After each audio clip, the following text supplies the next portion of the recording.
लगता है ना, इन सब में रिस्क भी उतना ही होता है। अब मेरी तरह रिस्क से इश्क है तो कूद पड़ो। मैं तो बस ये मानता हूँ कि अगर आप इस तरीके की बातों को सुनकर कहीं भी रैंडमली रिस्क लेना स्टार्ट कर देते हो तो इसका नतीजा आपको हमेशा लॉस ही मिलेगा। क्योंकि मैं बस इतना जानता हूँ कि इस लॉस में स्मार्ट मनी ट्रेडर जो होता है वो फायदा उठाता है और वो देखता है कि कैलकुलेटेड रिस्क कहाँ पर है, मतलब कि कैलकुलेटेड रिस्क पर वो फोकस हो जाता है, जिससे उसका सबसे बड़ा फायदा होता है रिस्क मैनेजमेंट से। रिस्क मैनेजमेंट में होता क्या, आपको stop loss, target and quantity holding सब कुछ आपको डिफाइन ऑलरेडी हो जाता है। इसका सबसे बड़ा एक फायदा एक और हो सकता है कि आपको कैलकुलेटेड रिस्क आ जाता है। अब देखो, रैंडमली बाय सेल करने से आपकी विनिंग प्रोबेबिलिटी 50-50 हो जाती है, ठीक है। और विनिंग की प्रोबेबिलिटी को बढ़ाने के लिए मेरा ऐसा मानना है कि आपको रिस्क मैनेजमेंट को जरूर से सीखना चाहिए। जैसे आपका जो लॉसिंग डेज होंगे वो बहुत ही कम पड़ते चले जाएंगे। अब काफी लोग इसको गैम्बलिंग भी मान सकते हैं, सट्टा जुआ भी कह सकते हैं। So welcome back to the another learning video. And आज की इस वीडियो में मैं बहुत कुछ खास लेकर आया हूँ, like what is risk management for किस टाइप के ट्रेडर्स के लिए अच्छी है, जो लोग स्मॉल कैपिटल के ट्रेडर है उनके लिए ऐसा क्या रिस्क मैनेजमेंट होता है। एंड उसी के साथ जो सबसे इसमें जो मेन कॉन्सेप्ट मैंने ऐड किया है वो है टेक्निकल कैलकुलेशन इसमें कौन कौन सी होती है एंड साइकोलॉजिकल पॉइंट्स कौन कौन से होते हैं। तो आज की इस रिस्क मैनेजमेंट की वीडियो में आपको मैं सब कुछ फुल्ली क्लियर करने का मैं पूरा ट्राई करूंगा और इसको मैं कई पार्ट में डिवाइड कर रहा हूँ। तो चलिए वीडियो की स्टार्टिंग करते हैं।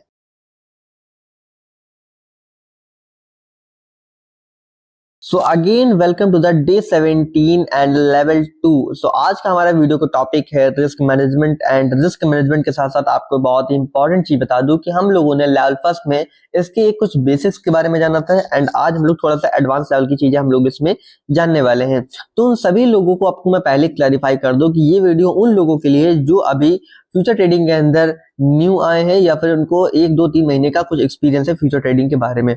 सो उनके लिए एक बहुत ही जरूरी सी टिप है कि अगर आप लोग न्यू हो तो प्लीज अपना जो फंड है उसको थोड़ा अपने हिसाब से मॉडिफाई करो, अपने हिसाब से उस नॉलेज को अप्लाई करो। कहने का मतलब बस इतना सा है कि देखो, मैंने इस चीज को मार्केट में नोटिस किया है कि मार्केट में कई प्रकार के ट्रेडर होते हैं। लाइक आप स्कैल्पर हो सकते हो जब आप मेरी वीडियो को देख रहे हो, आप एक स्विंग ट्रेडर भी हो सकते हो और आप एक इंट्राडे के ट्रेडर भी हो सकते हो। तो मेरा मानना है इन तीनों ट्रेडर के पास एक अपना एक अलग माइंडसेट होता है, एक अलग कैपिटल होता है और वो अपने कैपिटल के अकॉर्डिंग अलग अलग तरीके से वो लोग ट्रेड लेना चाहेंगे।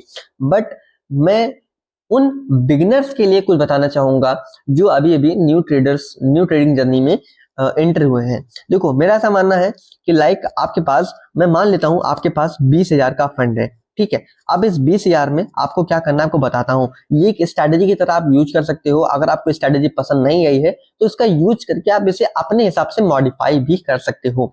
जस्ट एक एग्जांपल की तरह आपको बता रहा हूँ। मान लीजिए आपके पास 20,000 का कैपिटल है। अब इस 20,000 में मेरा ऐसा मानना है कि आप इसमें से सिर्फ 10,000 ही एज अ ट्रेडिंग के लिए उसको यूज करो। क्यों? बिकॉज 10,000 को एज अ बैकअप फंडिंग के लिए यूज करो। मतलब ऐसा कहने का मतलब है, अगर आपको इस 10,000 में कभी भी एक बड़ा लॉस हो जाता है तो उसकी रिकवरी के लिए आप इस 10,000 को बचा के रखो। अब ऐसा करने से होता क्या है कि आप पहली बात तो कहीं ना कहीं एक बड़े लॉस से पहले ही बच जाएंगे, आपका कैपिटल भी आपका बच सकता है। एंड सेकंड चीज, आपकी लॉस की रिकवरी भी कहीं ना कहीं उसके लिए पहले से आप लोग बैकअप के लिए बच जाओगे।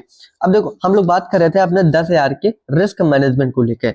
तो मेरा ऐसा मानना है कि अगर आपके पास 10,000 रुपए अब है ट्रेडिंग के लिए तो उसमें से आपको पहले कैलकुलेट कर लेना है या फिर पहले ये चीज क्लैरिफाई कर लेनी है कि आपको डेली 3% से ज्यादा आपको रिस्क नहीं लेना है। 3% का रिस्क, अब देखो ये आप लोग ट्रेड कितने सारे लेते हो, कितनी क्वांटिटी में लेते हो, ये आपके ऊपर डिपेंड करता है। मतलब आप डेली एक ट्रेड लेते हो या फिर आप डेली 10 ट्रेड लेते हो, ये तो आपकी अपॉर्चुनिटी एंड आपके नजरिए पर डिपेंड करता है।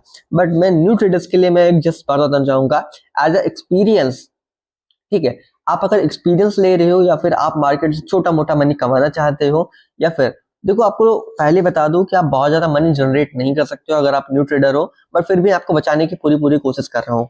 आप ट्राई करो कि आप डेली 1 से 3 ट्रेड लो, 3 के ऊपर आपकी कोई भी ट्रेडिंग ना हो, भले ही कितनी बड़ी अपॉर्चुनिटी आपके सामने हो, कोई भी सिग्नल आपके सामने क्यों ना दे रहा हो, ठीक है। क्योंकि आपके पास ऑलरेडी मनी थोड़ा सा पहले के कंपेरिजन में कम है, 10,000 रुपए। अब मेरा ऐसा मानना है कि देखो, 10,000 अगर आपके पास कैपिटल है तो मैं तो कहूंगा कि आप बस एक ही ट्रेड लो, इसमें आप थोड़ा सा ज्यादा सेफ रहोगे। अब मैं बताता हूँ आपको एक ट्रेड के हिसाब से आपका रिस्क मैनेजमेंट क्या होगा। देखो, अगर आप एक ट्रेड लेते हो जिसमें आप 3% का लॉस झेलने के तैयार हो, तो 10,000 को अगर हम लोग मल्टीप्लाई करेंगे 3 से तो निकल के आएगा 300 रुपए। यानी कि आप लोग 300 रुपए के हिसाब से ट्रेड मतलब में आप लॉस कर सकते हो। तो मेरा ऐसा मानना है कि आपकी पोजीशन आपकी क्वांटिटी का होगी। देखिए क्वांटिटी आपके मनी फ्लो के ऊपर डिपेंड होगा। कहने का मतलब है आप लोग अगर डेली एक ट्रेड लेते हो और 300 रुपए को झेलने के लिए तैयार हो, तो उस केस में आप टोटल आप कितना लॉस, उसमें आप ट्रेड का सेटअप कैसा है, मैंने बोला ना आप स्विंग भी हो सकते हो, आप स्कैल्पर भी हो सकते हो, और इन सभी चीज में आपका माइंडसेट अलग होता है। बट फिर भी मैं एग्जांपल के माध्यम से आपको बता रहा हूँ। मान लीजिए आपका आपका जो स्टॉप लॉस है वो 10 पॉइंट्स नीचे और आपने एक लॉन्ग का ट्रेड लिया है, तो उस केस में आपका होगा क्या कि आप लोग कुछ ऐसा उसमें आप कैलकुलेट करो कि मेरा जो S2 होगा, यानी कि आपका जो रेशियो होगा चीजों को निकालने का, वो होगा 1:3 का। मतलब अब आप यहाँ पर अगर आपका 10 पॉइंट का अगर स्टॉप लॉस फिक्स हो रहा है, ठीक है, और उसमें 300 रुपए का आप लॉस झेलने के लिए तैयार है, कुछ ऐसा इसमें माइंडसेट कर लो कि मेरा जो लॉसिंग पॉइंट होगा 1:2 के हिसाब से वो 300 का होगा, एंड आपका जो मनी जनरेटिंग का जो प्रॉफिटेबिलिटी होगा वो 900 के आसपास होगा। तो इन दोनों केस में क्या समझो, अगर आप लोग 10 दिन तक लगातार ट्रेडिंग करते हो और 10 ट्रेड लेते हो, तो आप भी एक कैलकुलेटेड रिस्क के हिसाब से एटलीस्ट अगर आप लॉस भी कर रहे हो ना, तो 300 इंटू 10 इक्वल टू 3000।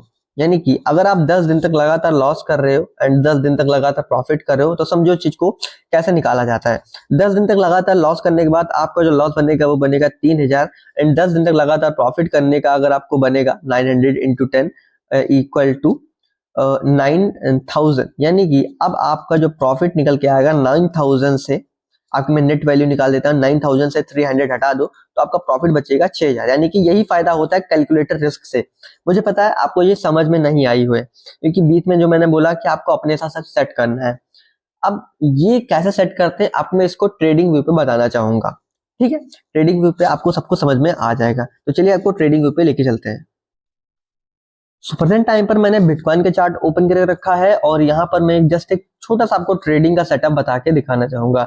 लाइक मैंने यहाँ पर लॉन्ग का मैं मतलब ट्रेड लेना चाहूंगा इस जगह पर, और इसके लिए मैं लॉन्ग वाली पोजीशन, अगर आपको ज्यादा पता नहीं है तो आप इस चीज का यूज कर सकते हो। आप लॉन्ग पोजीशन पे क्लिक करो एंड यहाँ पर एक लॉन्ग का ट्रेड यहाँ पर बिल्डअप करो।